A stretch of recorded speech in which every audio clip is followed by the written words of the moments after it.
Hello, everyone. My name is Eric Warren, and along with my teammate Colin Williams, we are Group 4 presenting for the Module 18 debate. Our position is that the CDC COVID 19 vaccine rollout guidance was not fair and equitable. We will walk you through the evidence that supports this argument. The debate question asks whether the CDC's COVID 19 vaccine rollout guidance, specifically who was eligible first and how the rollout was scheduled, was fair and equitable. Our answer is clear: no, it was not. We will argue three key points. First, that the most vulnerable populations were deprioritized. Second, that the real world outcomes confirm systemic inequity. And third, that federal guidance lacked the enforcement needed to produce equitable results. To understand why the rollout failed, we first need to understand what the CDC proposed. The Advisory Committee on Immunization Practices, or ACIP, outlined four priority groups. Group 1 was approximately 21 million healthcare workers prioritized for their high exposure risk.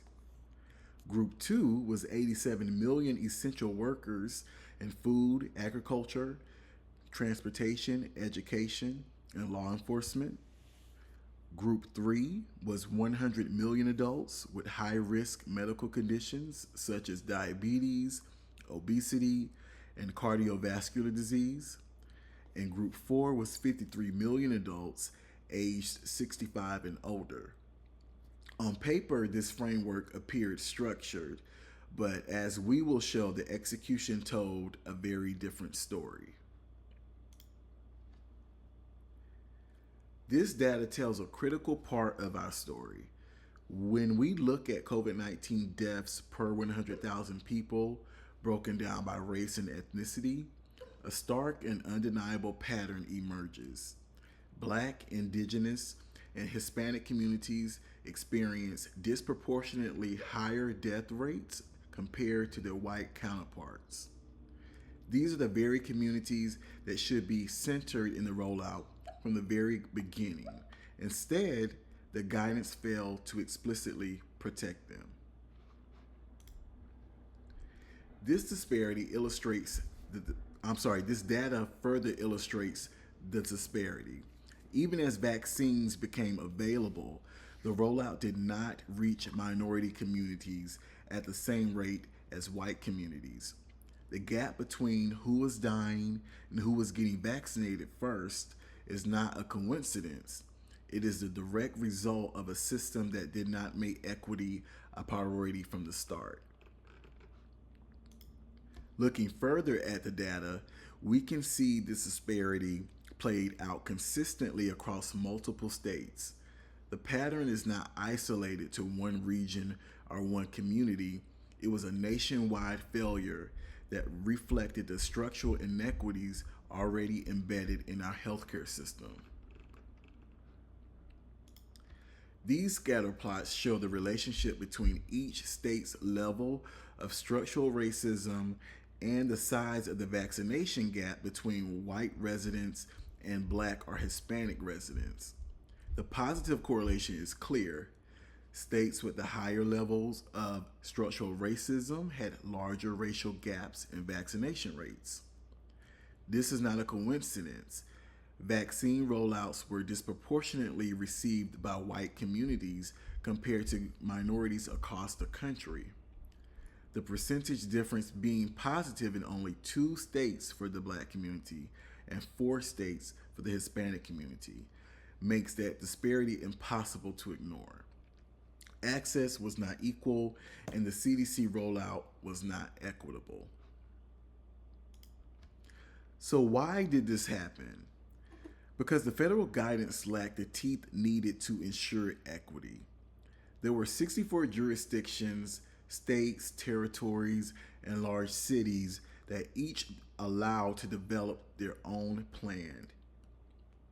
This created 64 different rollouts with 64 different outcomes. Communities with fewer resources and less political power were systemically left behind. Social vulnerability was never explicitly required to be considered. States were only advised to think about it, and many didn't. And soon after vaccination began, states largely abandoned the ACIP priority framework altogether, moving to simple age based cutoffs that bypassed the most vulnerable working age adults who were disproportionately minority and low income. Now, the other side would likely argue that the CDC's guidance was science based and evidence driven, that ACIP followed ethical principles, including fairness and equity, that the Social Vulnerability Index was used as a tool, and that by March of 2021, 37 jurisdictions had adopted equity indices suggesting the system self corrected. Our rebuttal was simple: intent does not equal equity. Good intentions on paper do not produce equitable outcomes in practice.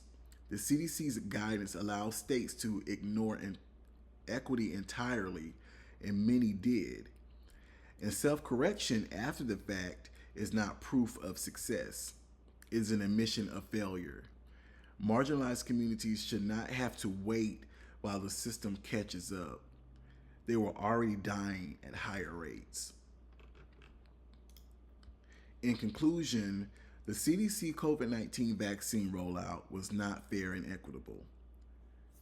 The most vulnerable populations, minorities, indigenous communities, and low income essential workers were not adequately centered in the guidance from the start. And real world data confirms it. Lower vaccination rates among minorities, structural access barriers, and delayed corrections all prove that the rollout failed the communities who needed it most. Equity requires more than good intentions.